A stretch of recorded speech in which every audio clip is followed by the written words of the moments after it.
3, 2, 1, go!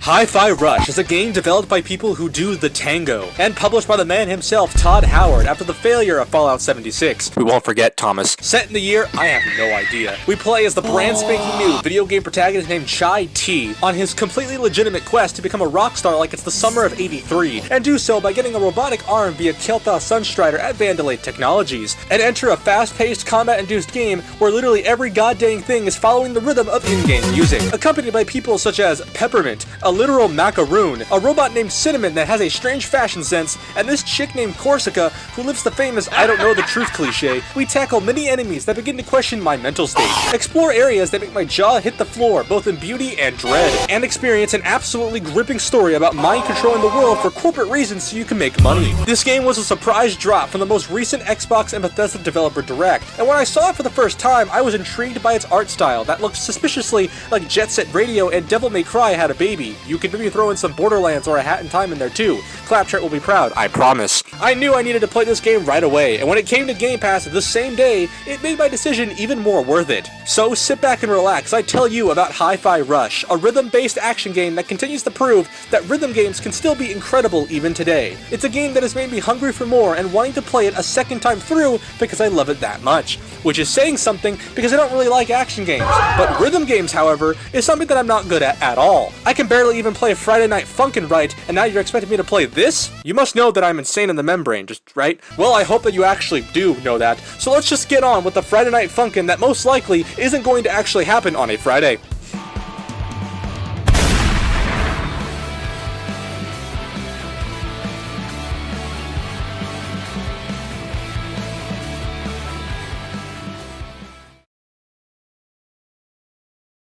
Coming from the developers of The Evil Within, it's a big shock to see a studio known mostly for horror games make a game something like this. Regardless, that doesn't mean that it's nothing you should sleep on. As I said before, Hi-Fi Rush is a rhythm-based action game. You attack using a guitar. Shocking, I know. You can also do combo attacks and special abilities, while facing off against some incredible enemies that have varying attack styles. Some require you to parry their attacks, others require you to break their shields using gunfire or smashing them, some require you to dodge lasers, the list goes on and on. You can also use your partners to counter enemies and deal more damage, and they're also used in solving many of the game's puzzles as well. But you're probably wondering, Panda, where's the rhythm in all of this? Well, I'm gonna tell you, everything, and I mean everything, in the game follows the rhythm of the in-game background music. If you want an example, look at Chai standing while the music's playing and notice his movement with the music beats.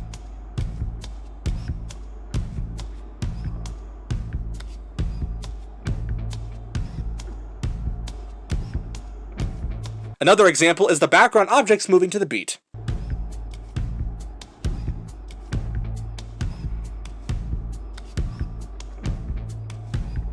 Enemies will attack and move to the beat of rhythm, events and cutscenes will react to it, character dialogue, puzzle timers, everything in this game is based on rhythm, right down to the smallest things. Meaning that if you can really understand and hear the beat, it makes combat and exploration so much more interesting and exciting.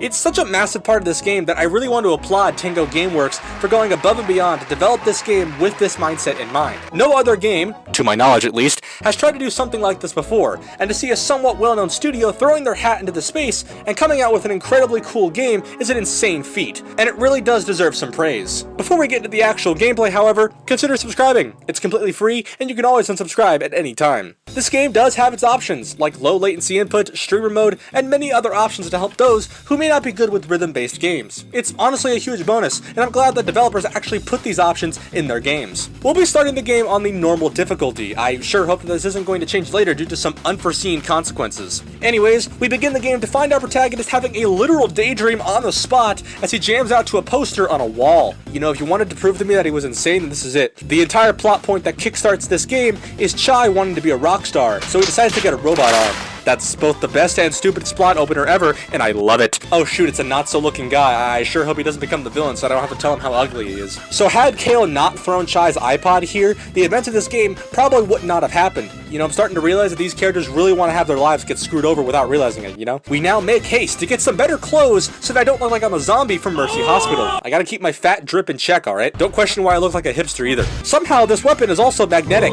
and can gather trash to make a fake guitar. Seems perfectly normal, apart from the trash part, because I would have expected it to pull you, because you're trash. Just kidding. Here you can see just how rhythm and action blend together. I'll let a few bits of the tutorial play to give you some context.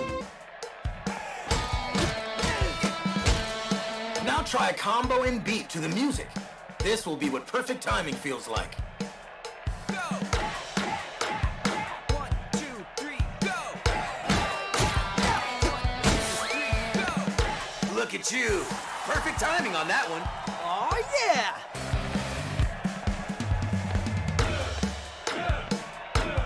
Ready. What a pro! You got it!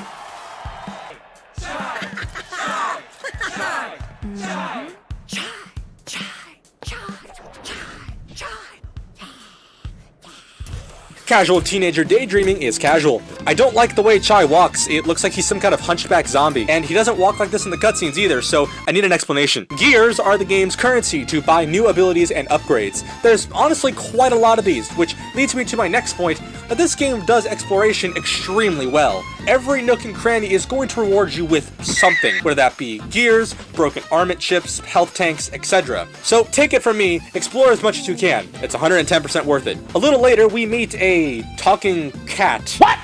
Yep, a talking cat. It doesn't surprise me that much since, well, I mean, look at the time period we're in. Chai makes the mistake of petting the cat, thus contracting kitten lover syndrome, and now the cat will never leave. And I'm allergic to cats, so this is bad. Now learning to do beat hits to end combos, we continue through a typical Detroit suburb until we fall down and enter a 2D section. Because yes, this game does have its fair share of 2D segments. There isn't that many of them, but for the ones that there are, they're really cool, and changing the gameplay style back and forth is a nice change of pace. We head down underground to dodge many lasers from the laser folk and unlock the ability to do special attacks. Yet to do this, I had to touch electricity, so remember kids, touch electricity to gain power-ups. It'll work, I promise. I pick up a piece of a health tank from Paul's Hardware, kill many more people that are from the cyberspace dimension, and roll up to what may possibly be my downfall. Just like I thought. It's fine. You need to relax.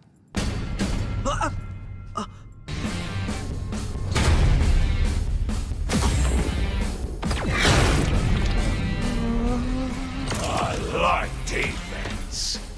That's good. I like how they taste. Oh, that's bad. Inspection level 1 million.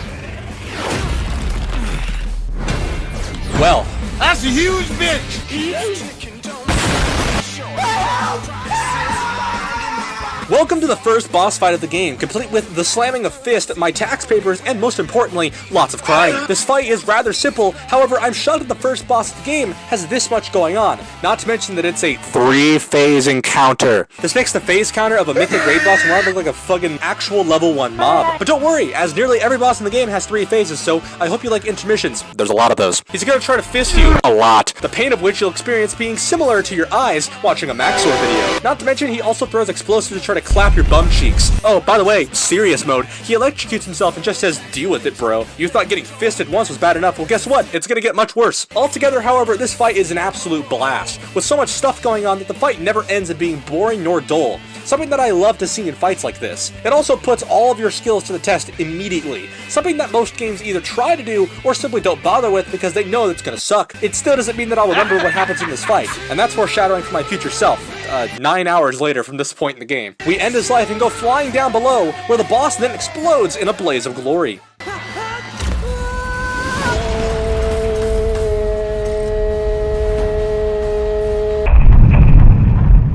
We jump through a mysterious dark hole to enter our home base of the Hideout, where we meet the person in charge of the Cat 808 named Peppermint. You know, why is everyone's name somehow related to food? I mean, what's next? Someone named Kakarot? The Hideout is a rest place where you can purchase upgrades and later check out Cinnamon's fashion and the Rhythm Tower. I'll show these towards the end of the video. This game also has its own built-in achievement system. I'm not a huge fan of stuff like this, but I mean, hey, it's whatever. I do a little bit of shopping at my local Walmart and head out to track 2. Yes, this is how acts and stages are labeled. Back in the production facility, we do some minor, coma-inducing combat and explore the Amazon loading warehouse. Honestly, if this is what an Amazon warehouse looks like, I wouldn't be surprised. I mean, Jeff Bezos really makes the place look good, doesn't he? I later find a golden boy, which gives lots of gears and is also a collectible of sorts. Although I do hear Dude Perfect's golden boy getting kind of pissed in the background, so I'm just gonna start running. I'm feeling a bit bored, so here's some combat to tie you over until we get to the actual fun part.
We then ride on a zipline through Jeff Bezos' warehouse of doom, dodging and jumping many crates, but not before the rail gets blown up and we go flying through a window. But don't worry, we came out unscathed due to something called plot armor. Wish I knew what it meant though. After exploring the back rooms, we use Peppermint to destroy and shoot various things. Teamwork is really powerful. I wouldn't know, because the last time I was on a team was the 5th grade. Oh yeah, enemies also have that shield, so the game literally does force you to use your partners. Not exactly ideal in my opinion, but hey, I mean at least it changes the fighting style. These doors are important, as they'll unlock after you beat the game. More on that much later. Anyways, we continue to make our way through the waterworks of the Amazon warehouse, continue to have combat that actually kills me, finally, and then head into a stadium. Well, I'm not sure if this is actually a stadium. I mean, it's pretty quiet, it's dark, I mean, heck, it maybe even be dank.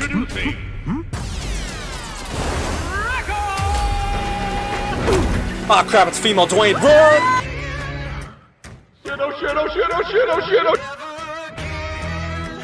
Who could have guessed that a big, muscular woman would want to hit me harder? The only exception to this rule is if it's a FromSoft game, or if it's the Blade of Piccolo. Then I'll allow it. Rekka has quite the moveset, similar to the QA1 mill from earlier. Lots of hard-hitting punches and frontal charges that hit for a lot of damage. That's quite big. This fight is also a 3-phase fight, in which she, too, uses the power of electricity to make herself charge up. You know, I'm beginning to realize that the first 2 boss fights are pretty similar, the only difference being that one's human and one's not. My best recommendation for this fight is to always be watching what she's doing.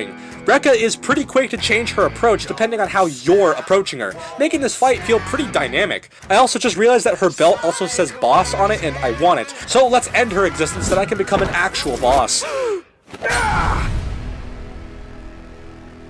A phone call is sent to Rekka and, well, I mean, come on, how do you think Shy reacts to it? See this? Peppermint and I are gonna kick your ass with your own tech. Peppermint. And if that's not enough, check out my arm. God dang it, Shy, stop spoiling everything! Now returning to the hideout, Peppermint is pretty pissed that Shy is being the biggest idiot in gaming history. And after, we see what Spectra can do in action. Spectra, the big bad program of the story, can basically control people's minds so that civilians forcibly buy products. Yes, Vandalay is so corporate that it hurts. We also find out that the 4th hidden slot in the shop is for chips. These help boost the stats of your partners, whether it's through cooldown reduction, healing uptime, or damage increases.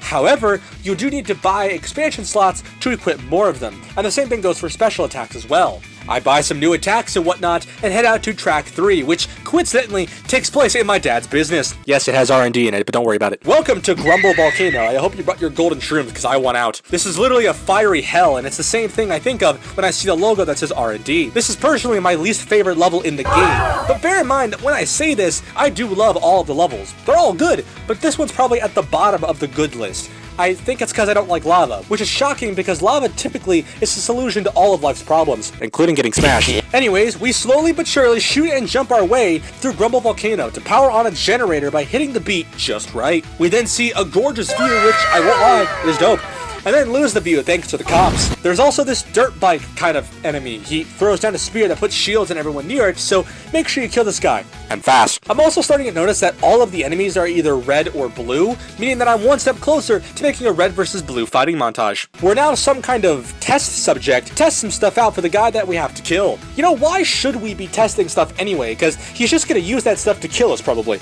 Why is the image scrambled? Something's overwriting our cameras to 40p. It's unviewable. He's right, 480p is unviewable. We now get introduced to parrying. I'm gonna say something pretty controversial here. It's after this point that the game starts expecting you to parry on a normal basis. Like, there are bosses that you literally have to parry over and over in order to, say, win, or even have the ability to attack in the first place. Additionally, parrying can happen at different speeds because, I mean, rhythm game, so you constantly have to parry at different times and places. And that's my second biggest complaint of this game, because after track 3, the game just slowly becomes more reliant on parrying, when in reality, most people are either going to forget that you can parry, or simply not parry enough and die. Here's another example. You literally get stuck in place and are forced to parry to progress. What?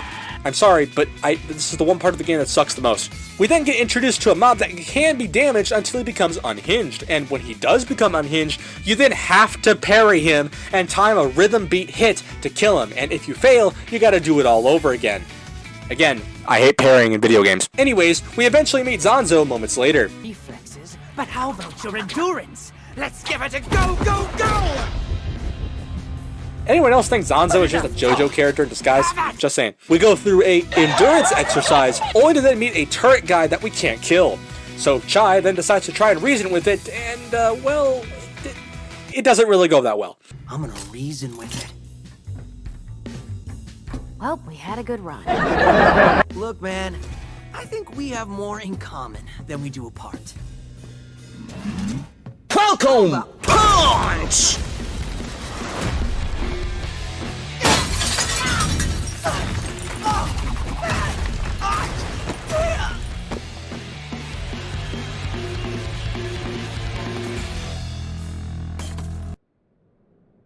Previously on Hi-Fi Rush. How about... What a way to open the next chapter with a part 2 style opening recapping the last track.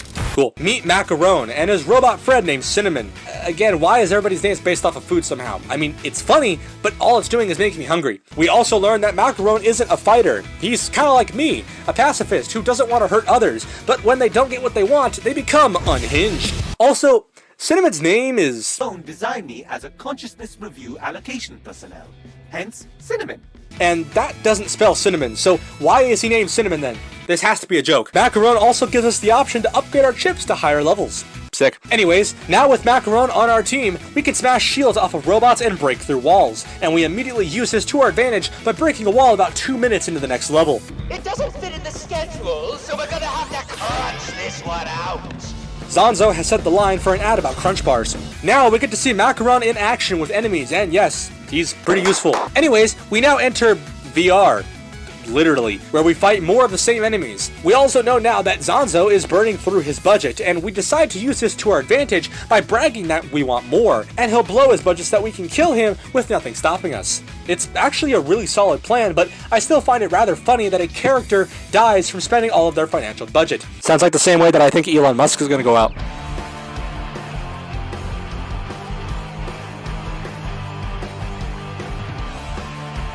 After battling more foes, getting some golden boys, and buying pay-to-win attacks, we enter the main room of Grumble Volcano on a mission to get that gift basket full of chocolate. More shield enemies show up, I die a second time, have a massive battle in the center of the volcano when Zanzo doesn't give me the chocolate because he sucks, and then burst into his man cave to see him building a Gundam on the spot. What are you gonna do, shoot me with a massive gun and call it a day? Defunded? This must be what it feels like to be poor. We now confirm that we gotta get 4 other keys to put a stop to Spectra, and then shortly after realizing this, Kale and Korsica walk into the room. Would I bring you? Can we have just one... Sorry, just take a second. know that guy? Can we do this later? Sure, right, later. I think I know how we can escape. Really? Do you trust me? Are we actually giving them a moment, sir? Kale and Korsica literally allow all of us to have this moment, which is rather funny. Alright! We all separate, and we head through the tunnels with the intent of escaping Kale and Korsica. We get to kill even more enemies, to which, well, I mean, here's some combat music, because the music is just so dang good.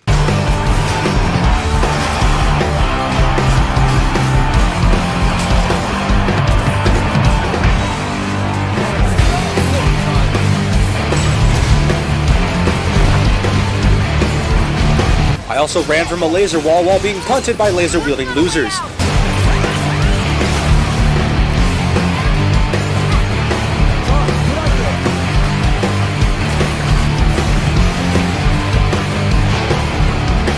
But unfortunately, we get caught, our weapon is, quote, lost, and we get sent to horny jail.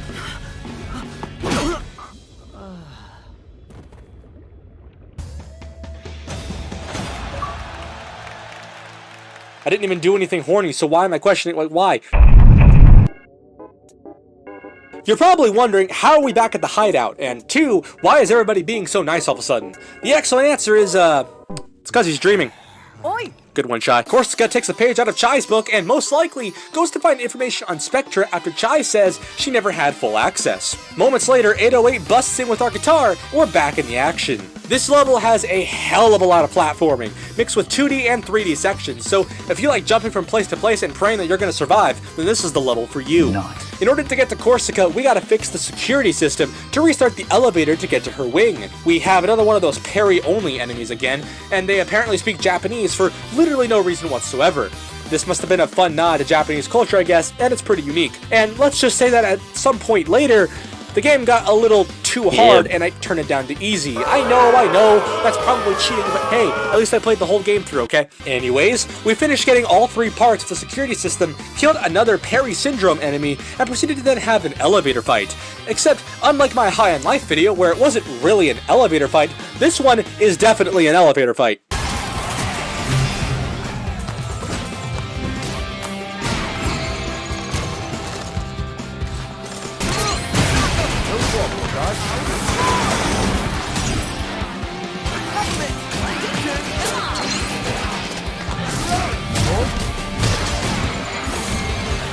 A new Parry Syndrome enemy, Bird Jesus, enters the fray. And don't worry, he also sucks too.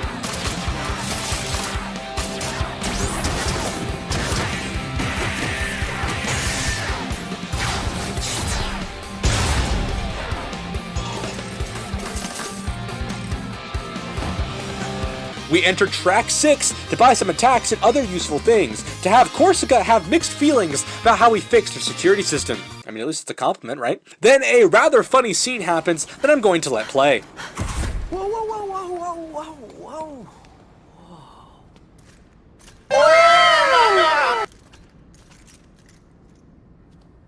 whoa. Watch out, Chai. They're ready to ambush you on the lift. Oh, these guys are like the dude upstairs. They don't know me. Are you sure about that? Sup, fellow Vandalay employees? Catching the lift? Yep. Security Wing 2, just as always. Oh shit! Stop him! Nah, this is the guy that fixed the security system, man. Idiots! That's the defect! Wait a minute! Come here!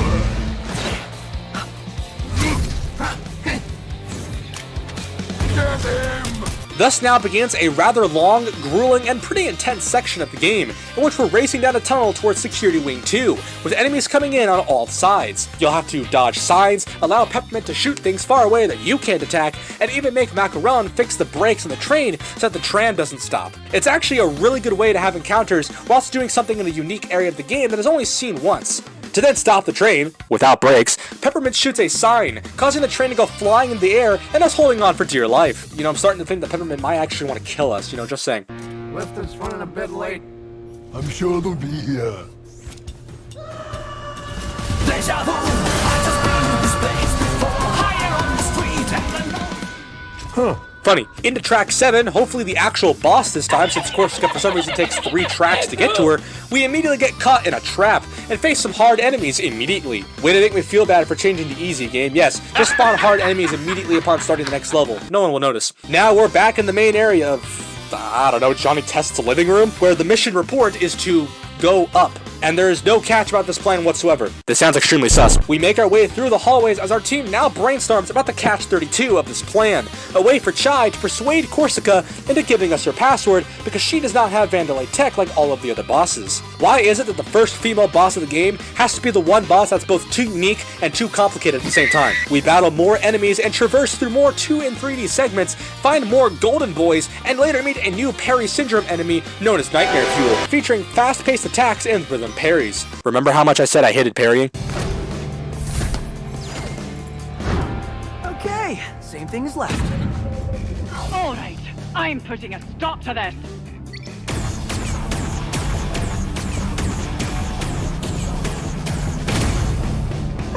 That's not bad. Chai just shat himself. A heck of a lot more of everything I just said about 30 seconds ago happens again, but for like a half hour, I think. But finally, we make it to Korsica's office. I'm like a chameleon. What? Mr. Chai, are you listening? Waiting to strike. Now this is important. All you need is to subtly... There's no subtlety in Chai's movements, Peppermint, and you know that. You and me, right now, we're having it out. Let's go, come on.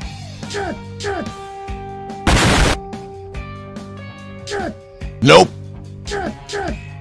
Welcome to what I'm literally going to call the worst fight in the entire flippin' game. This entire fight is literally, and get ready for this, dodging and parrying while we have a nice chat for about 5 minutes. You know, if there was a fight that I wanted removed from the game, then Korsica's fight is the fight in question. The only redeeming quality of Korsica in my books is that she sounds Scottish, which, honestly, is quite nice in my books. Here, have some parrying action to satisfy your parrying taste buds. I don't know, I'm just leaving. I ain't sitting through this part.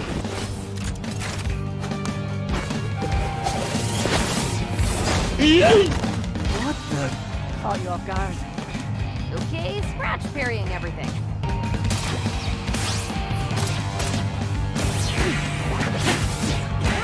Way to go, Ty.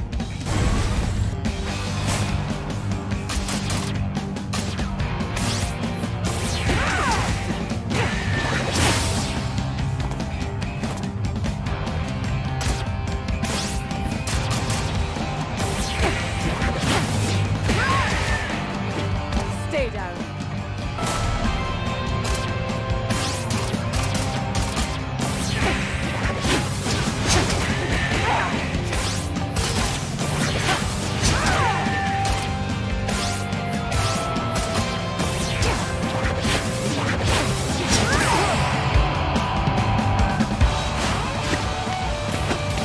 We end the fight and save her from falling out of the sky, taking her key, and then heading back to the hideout through her private elevator. But not before banging her head several times en route to said elevator. You gotta be funny now, don't we? Korsica wants to handle Spectra on her own, but then Kale shows up to now diss on her. Moments later, Kale is seen with a giant Gundam ready to Kamehameha us to the Shadowlands, and a last-minute save occurs by Chai, but due to something called plot armor, Chai and Korsica will survive this battle. Strange how that works.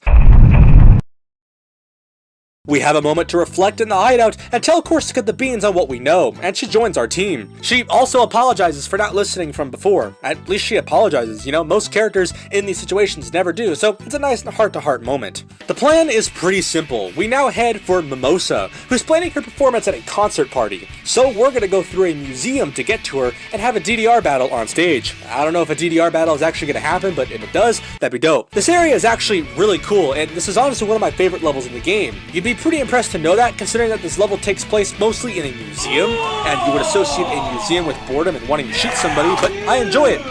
Mostly due to the combat. We also learned that Korsica can put out fires using her ability, which is much more complex than all of the other two, because unlike Peppermint, where you just aim and shoot, and Macaron, where you just aim and time a button press, Korsica's has a timer, and you have to press multiple button presses in quick succession. A little bit much, to be honest. We now traverse through the sewers of potentially San Andreas, only to then meet a pyromaniac that shoots flames, which can just so happenly be put out by Korsica. Why introduce it so soon is my biggest question.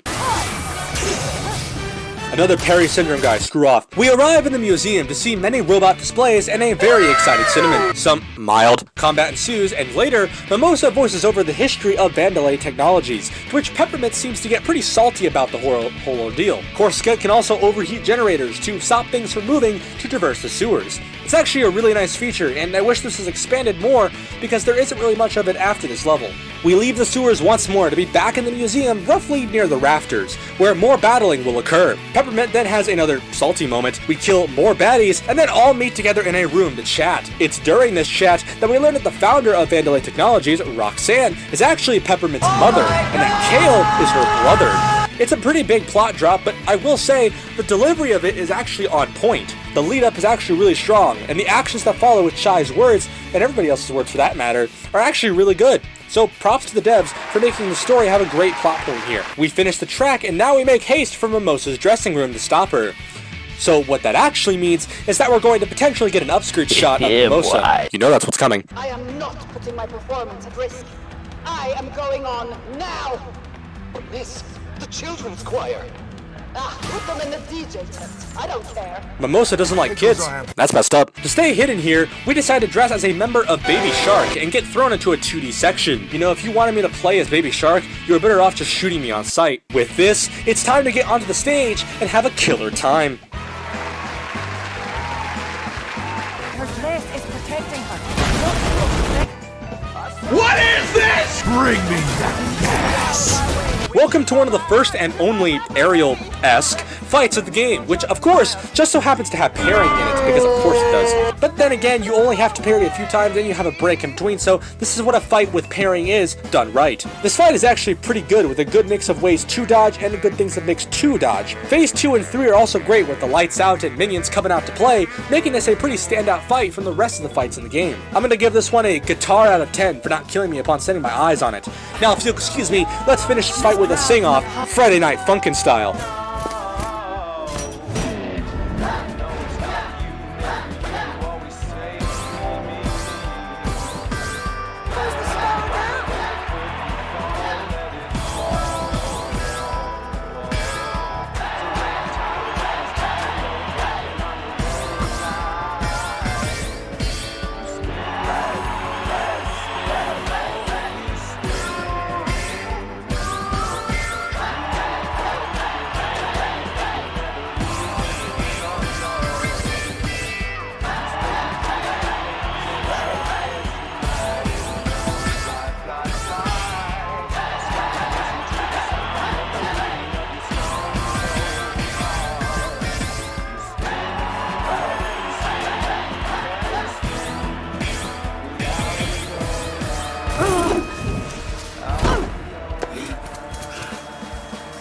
No one takes my limelight and lives to tell about it.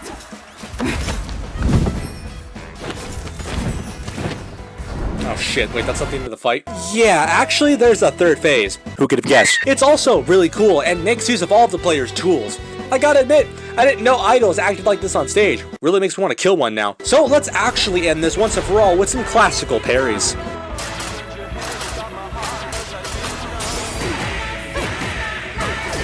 That's the power of my blood.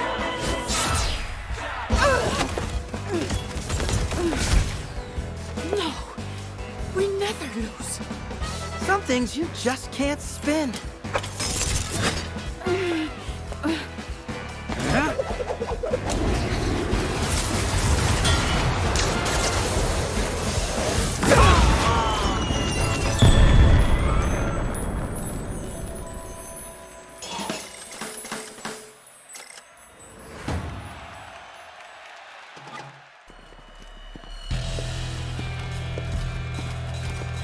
Turn on the lights. Find them. Kale is now pretty pissed off, I see. I can sense he's gonna burst. Better run before his evil twin Markiplier shows up. Back in HQ, we settle a plan to take down Roquefort, the second to last boss of the game. After Chai gets a plan in his mind to go to the tower, I purchase Hibiki, a super strong special attack, and head out to the mission. The plan is also pretty simple. We're going to use a cannon to launch Chai into Vandalay Tower, to then head to Roquefort's office. Bear in mind, Everybody else on the team did not want to do this. Anyways, welcome to Retro Synthwave Town. This is by far the best background in the entire game.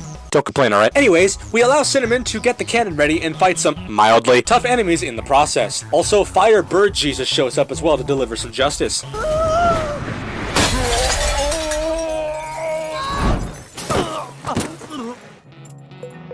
Well, I'm in. I hope no one noticed.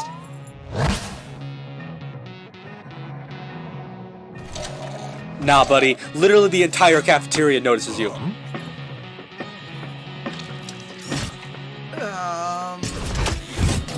Get him! Crap. Food fight! Here we go!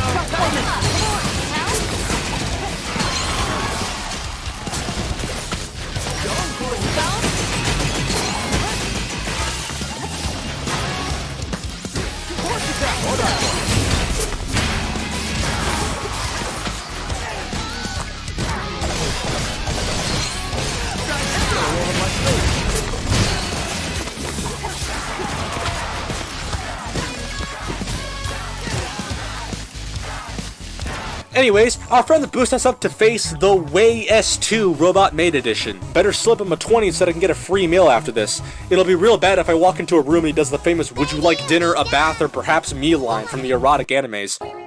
Alfred here. Shut this place down. Protect finance at all costs. I said costs.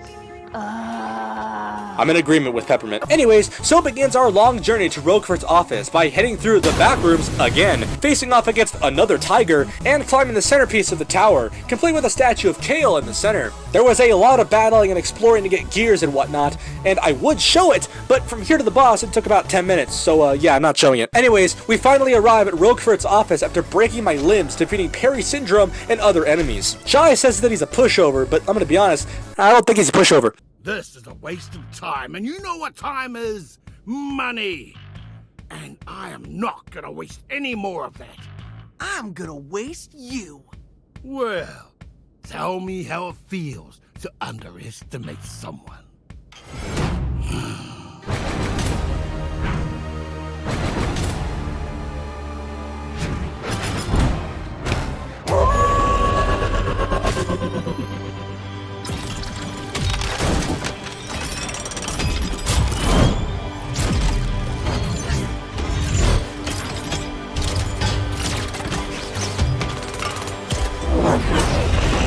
Man, this guy sounds very familiar to someone that I may know. Korsica, that wolf thing was not an expression! Welcome back to Fantastical Beasts featuring the furries. I hope you brought some lube, because this is quite literally gonna be rough. You better floss them ass cheeks before the fight, am I right?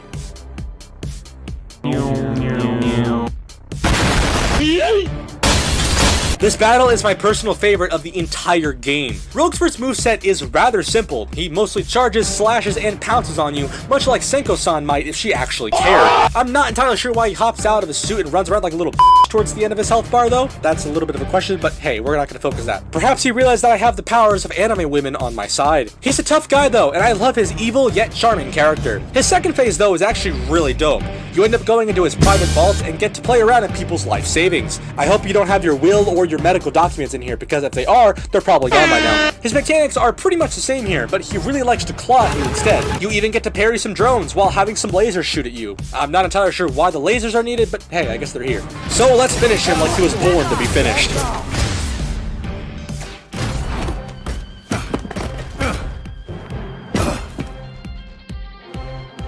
Spectra. The profits would leave on the table. The numbers are in, and you are out. Well, that makes no sense, you idiot.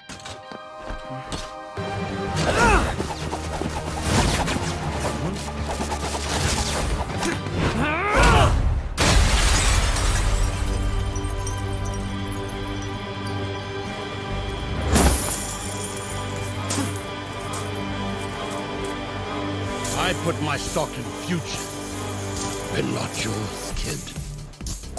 Psych, verse 3 is the thing. Now he's throwing the rich and the wealthy at me, hoping that's gonna do something to someone that is poor like all of Alabama. His attacks mostly involve swiping at this point and jumping at you from the ground. I told you to floss them ass cheeks, didn't I? I really do love this fight. It's so cool. His abilities slap hard if you mess up, and the music is just so good. So let's end him properly this time so that I don't have to floss in my bum again. Together we can go up against it.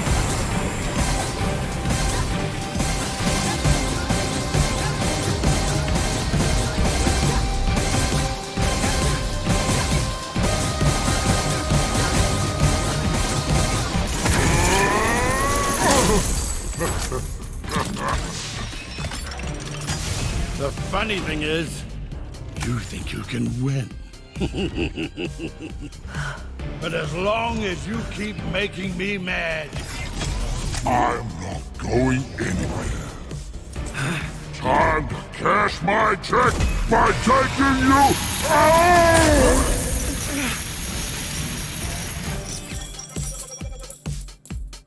Quarter 3 earnings delivered. Please watch out for falling profits.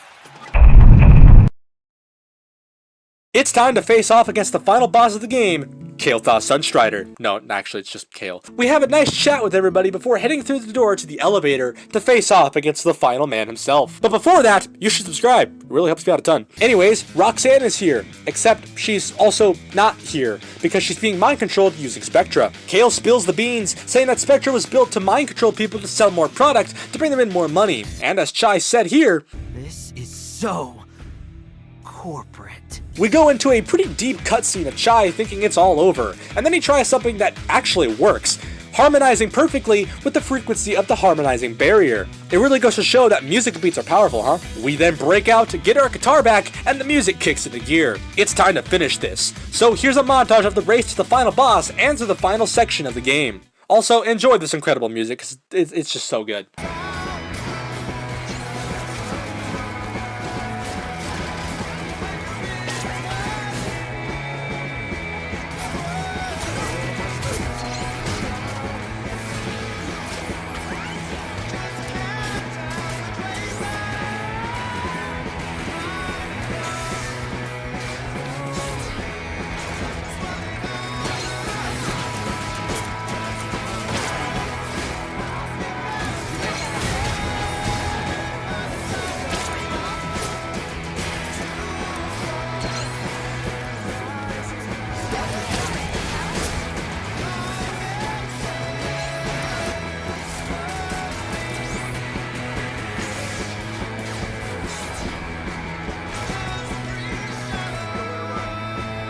Man, Zanzo's robot do be looking pretty dope.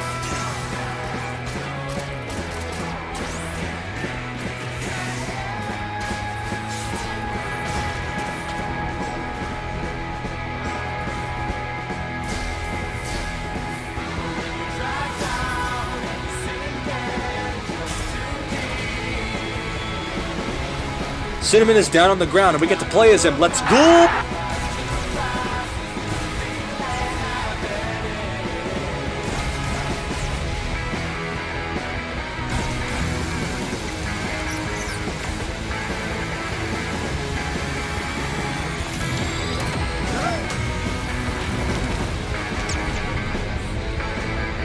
Well, that seemed like a big explosion. Hope it wasn't in Kale's pants.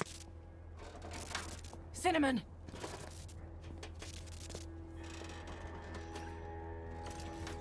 Was I dope, Mr. Chai? Hey, he's alright, thank God. What? I'm good. You know what? Doesn't matter. We both know who's the target user of Spectra. No, we don't, man. I really wish I knew too, to be honest. Yeah, well, that's the point. I'm controlling. 808 going in with the punches. Now we get to play with a flippin' cat. What the fuck? Man, this game is really heating up in the last few chapters, huh?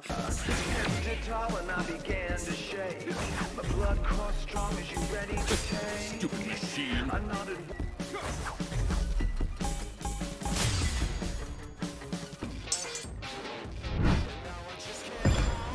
Aw snap, son, Shy is back. Let's rock and roll then, shall we?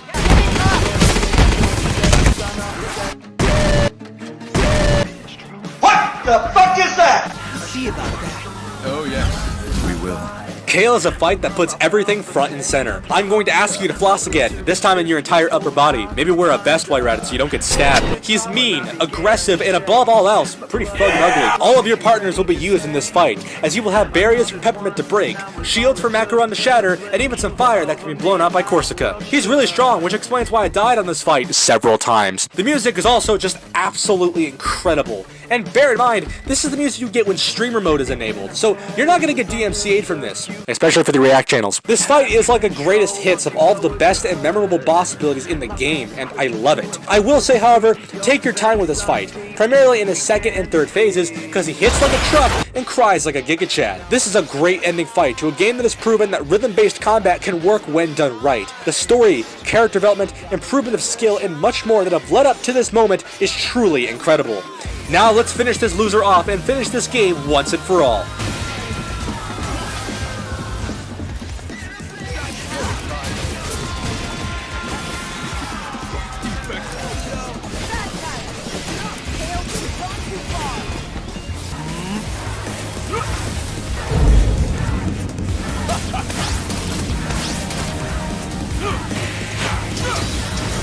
You are a defect who got lucky.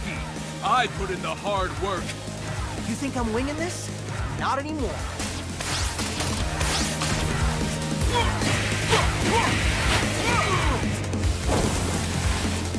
Macaron! You ruined this company enough.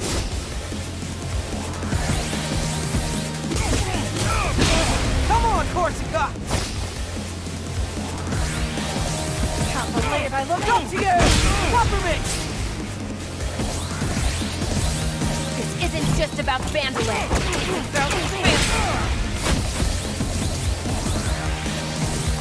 And this is game over!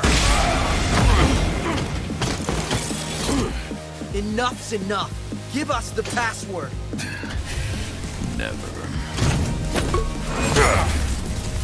You're just a bunch of losers. Maybe so, but together we're unstoppable. Chai!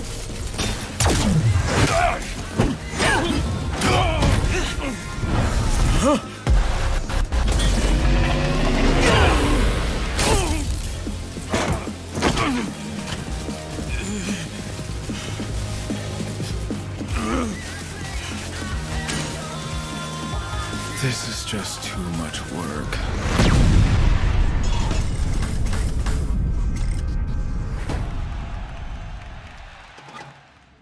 We reunite with Roxanne, and Korsica, Macaron, and Cinnamon get rehired into the company.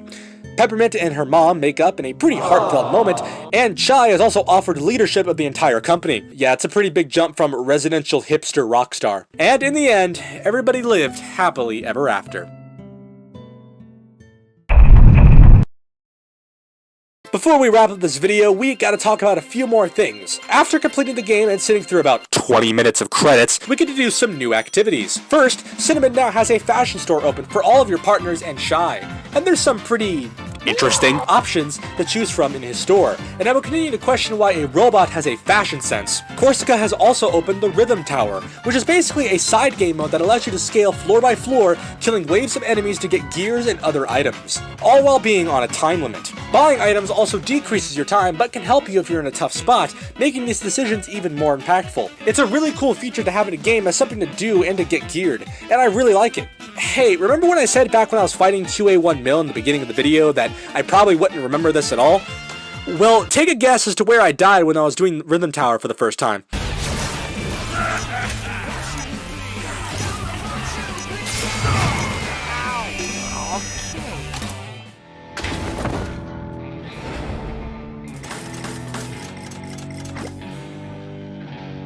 Lastly is those purple doors that I mentioned quite some time ago. These doors are now opened and are colored green, and you can enter them. I'm not 100% sure if each track only has one of these doors, but I would assume they would, considering that I've only ever seen one in each of the tracks. These rooms are basically small challenges, like this one in track 8, that requires you to kill all of the enemies within a set time limit without taking damage. I'd assume all of these rooms will use either this challenge or different other challenges that are preset by the developers. My only complaint with these, however, is the fact that to find these things, you pretty much have to backtrack through the entire stage to get to them. I just wish that there was a system in place to at least teleport to specific points in the track, but hey, it's whatever they wanted, you know? So, I think it's time to wrap this up. Hi-Fi Rush is a truly incredible game. Its use of rhythm combined with action combat makes for some of the most fun, exciting, and incredible combat that I've ever experienced. In combination that everything is tuned with rhythm in mind makes this game a music enjoyer's paradise. You're able to predict the enemy if you're good enough, and even the puzzles too, but this still does provide difficulty to those who may not be able to do so. The art style is truly gorgeous to look at, and I wouldn't be surprised if games like Jet Set Radio, or maybe even A Hat in Time, were some inspirations for this engine. The story is straightforward and easy to follow, with large amounts of character development that is delivered quite nicely. It's not forced, like in some games, to get it out of the way and back in the action, but to slowly bring it in to have a climactic reveal for the player to enjoy. The bosses are fantastic, except for Korsica. All have unique attributes to them, mostly, requiring the player to use everything in their arsenal and then some. However, there are some complaints that I have about this game, so Tango Gameworks, take some notes. While gears seem to be everywhere, it feels like you have to grind quite heavily if you want all of the upgrades. I'm factoring fashion out of this particular example because who's going to buy all the fashion gear, right? I would honestly make costs go down by 5 to 10%, or at least reducing the item count in some kind of way, but grinding should not be something that you have to do if the only thing you want to do at endgame is to just say grind through Rhythm Tower or play at the hardest difficulty. The enemy variety, while it is unique in the sense of abilities, isn't so much per se in models, health, or voicing. Now yes, I understand that this game was probably made by a relatively small group at Tango Gameworks, but I would have liked to have seen some more variety in this regard. Backtracking to find collectibles and Spectre Challenge doors is honestly a big pain. Now there is a chip that you can buy in the store to install for 808 to find broken armament chips, so that isn't necessarily an issue, but more so for things like Spectre Challenge doors, health and energy tanks, and golden Kale statues. At least have a chip or something to allow players to find them easier, or maybe a teleport system to warp to specific points to the stage to find them faster without having to repeat the entire stage to get one. Also, I'm not sure if anybody has done this yet, but I need a copy of this game's soundtrack because it's fire. Hi-Fi Rush is on Xbox Game Pass if you want to give it a shot, and I suggest you do. This game has done something that very few game companies try to do. To go outside the box by mixing an extremely popular genre with a smaller, lesser populated one, and making a game that is truly incredible. The most recent major example of something like this, at least to me at least, was Beat Saber back nearly 5 years ago. I truly love this game, and coming from someone who doesn't play action games often, and almost never plays rhythm games outside of Friday Night Funkin' when my internet goes out once every few weeks, I hope that shows just how much I love this game.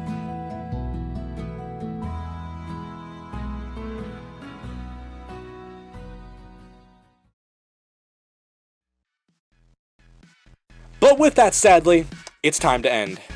My name is PandaPowerSauce, thank you so much for watching, and I'll see you in the next one. Bye-bye!